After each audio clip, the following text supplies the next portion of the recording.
পুঁজিবাজারে অব্যাহত দরপতনে দিশেহারা বিনিয়োগকারীরা। বিশ্লেষকরা বলছেন আসন্ন বাজেটকে ঘিরে নানান পদক্ষেপের গুঞ্জনে আতঙ্কিত বিনিয়োগকারীরা। বিক্রি করে দিচ্ছেন শেয়ার। রৌনক মাহমুদ সৌরভের রিপোর্ট, আর ক্যামেরা ছিলেন মোক্তার হোসেন।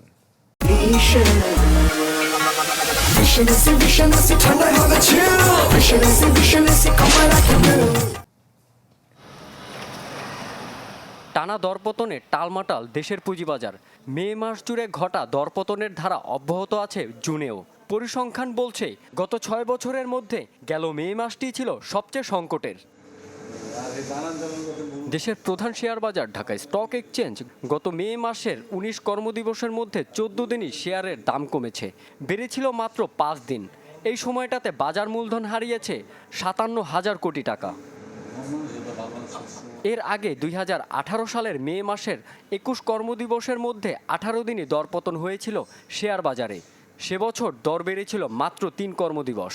এই বাজারের জন্য খারাপ বিরূপ প্রভাব যেন না পড়ে পুঁজিবাজারে, বিশেষ করে যেমন এখানে আমরা শুনতেছি যে গেইন ট্যাক্স বসানো হবে, এটা যেন আরোপ করা না হয়। কর্পোরেট ট্যাক্সের কথা যেটা বলা হয়েছে, এটা আমরা প্রত্যাশা করি না যে ক্যাপিটাল গেইনের উপরে গেইন ট্যাক্স হোক, সেটা আমরা আশা করছি না।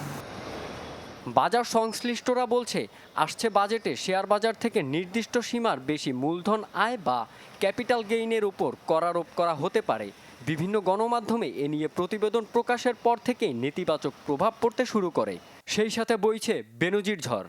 তার ও তার পরিবারের নামে 5টি ব্রোকার হাউসে থাকা 6টি বিও হিসাব অবরুদ্ধ করার নির্দেশ দিয়েছে নিয়ন্ত্রণ সংস্থা বিএসইসি। তবে তার আগেই শেয়ার বাজার থেকে অন্তত 400 কোটি টাকার মতো তুলে নিয়েছে বেনজির আহমেদ। সেই গুজবও ডালপালা মেলতে শুরু করেছে। আমাদের বাজার কিন্তু এখন পর্যন্ত গেইন ট্যাক্স নেওয়ার মতো অবস্থায় আসেনি, কারণ আমাদের এখন পুঁজিবাজারের যে অবস্থা, তাতে হয়তো আইএমএফের পক্ষ থেকে একটা প্রেসক্রিপশন ছিল যে গভর্নমেন্টের রেভিনিউ বাড়ানোর জন্য এটা একটা সম্ভাব্য জায়গা হতে পারে, বাট গভর্নমেন্ট হয়তো চিন্তা করছে এখানে দিলে কিন্তু রেভিনিউ বাড়বে। বাট ইফেক্টিভলি যদি আমরা চিন্তা করি, সত্যিকার অর্থে কিন্তু যারা গেইন করে বিভিন্ন কারসাজির মাধ্যমে বা বিভিন্ন মাধ্যমে, তাদের কিন্তু কোনো টিন নাম্বার দেওয়া থাকে না এবং তাদের কোনো ওইভাবে অ্যাকাউন্টকে ট্র্যাক করা যায় না। তাহলে আপনি কিন্তু যেই উদ্দেশ্যে গেইন ট্যাক্সটার ব্যাপারটা নিয়ে গভর্নমেন্ট চিন্তা করছে, গভর্নমেন্টেরও কিন্তু এই জায়গাটায় তারা ট্যাক্সটা ওইভাবে আদায় করতে পারবে না। বাজারের এই দুরবস্থায় সাধারণ বিনিয়োগকারীদের আতঙ্কিত না হয়ে ধৈর্য ধরার আহ্বান এই বিশ্লেষকের। লস বুক না করে এই মুহূর্তে ধৈর্য ধরা এবং অবশিষ্ট সময়ে কী হয় সেটা দেখার জন্য অপেক্ষা করা। রৌনক মাহমুদ সৌরভ, চ্যানেল 24, ঢাকা।